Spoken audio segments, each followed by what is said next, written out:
You are listening to Let the Money Talk podcast, a podcast where our PhillipCapital's experts deconstruct world-class tactics, tools, and routines for managing your finances. I'm Rashawn, your host for Money Never Sleeps. Stay tuned for our experts' top tips.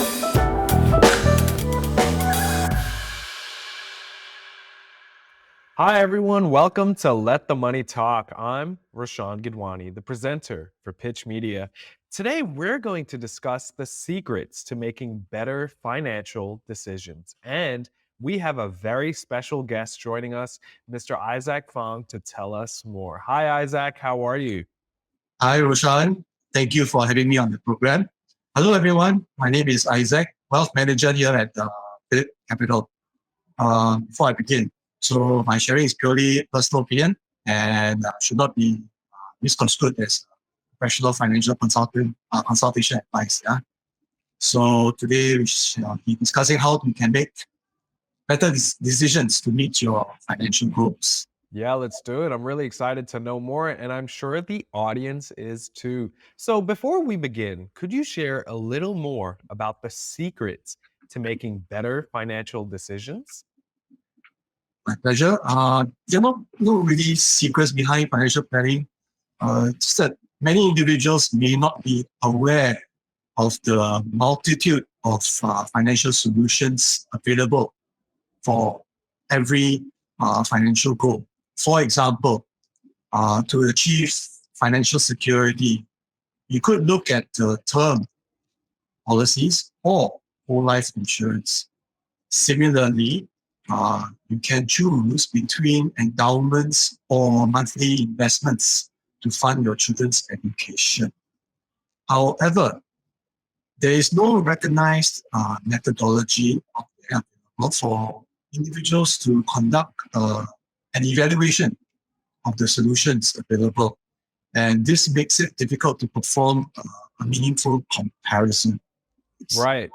There shouldn't be any secrets.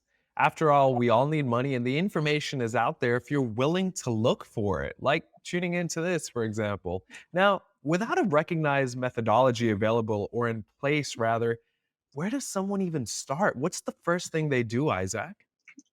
Okay, it all starts with determining which factors and considerations which are significantly meaningful to you as an individual.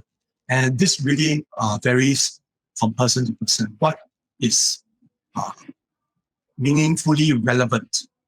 So next, you need to weigh all these considerations and factors according to their importance. For example, so the common factors and considerations include risk and returns, of course, liquidity, how much liquidity a person might be seeking, and time horizon. You will need to give these factors and considerations a value, say 30, 40%, in accordance to its importance. I mean, if something is really very important, you might give it a higher weightage.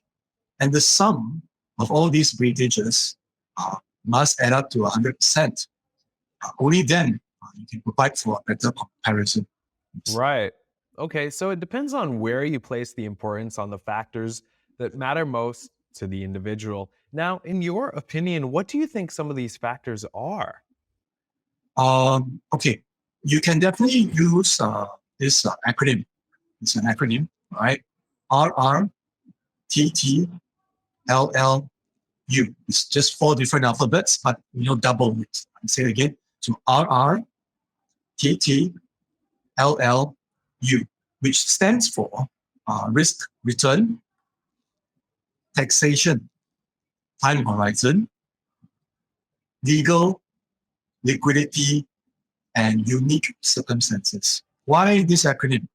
Okay, according to the CFA Institute, this is an ideal starting point because these factors coincidentally are the required components of an investment policy statement. All right, the IPS. And using this acronym serves as a useful, meaningful guide as to what these factors people can consider in a financial plan. Absolutely amazing. I love a good acronym. Now, what about the value of these factors? How would you go about comparing them? Now, the easiest way, of course, is to give them equal weightage, each one of them. However, that doesn't really work for everyone, right? So based on the nuanced individuality, you have to determine, each individual has to determine for themselves which of these factors carry more weighting. Yes.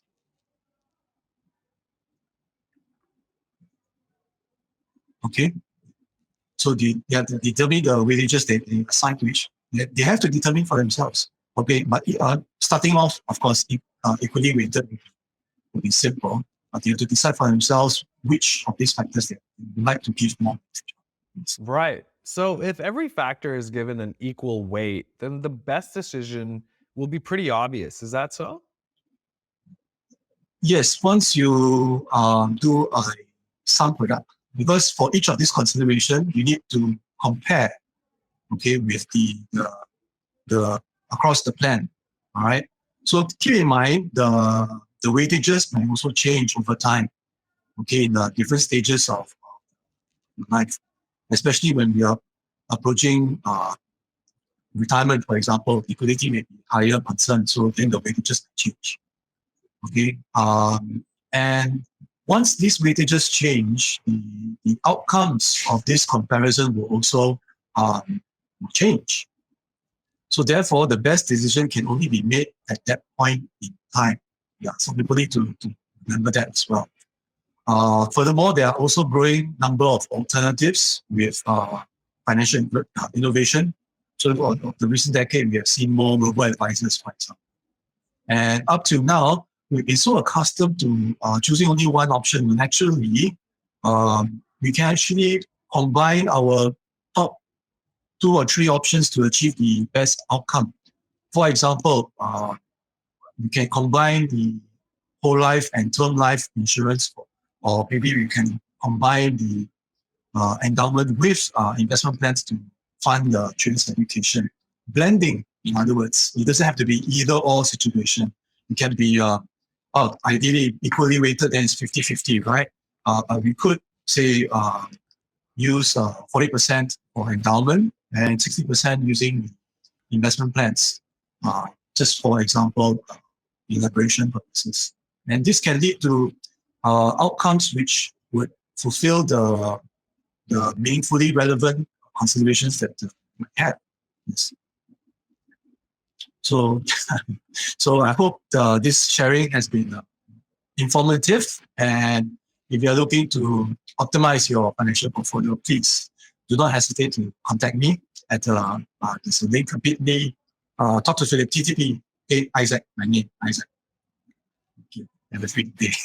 Absolutely. Thank you so much, Isaac. Yes, indeed, it can be tricky. So, for those watching, do reach out to Isaac to find out more. Also, you can follow our Phillip Wealth Advisory Facebook page at www.facebook.com/Phillip Wealth Advisory, or connect with Isaac based on the link he just gave you if you have further inquiries. Next up, stay tuned for our next episode, which will be released soon.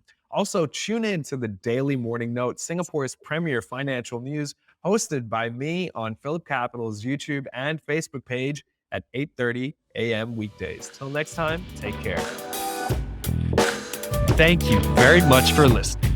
If you enjoyed this podcast, please forward it to others, share it on social media, and leave a review. Follow this channel for other podcasts.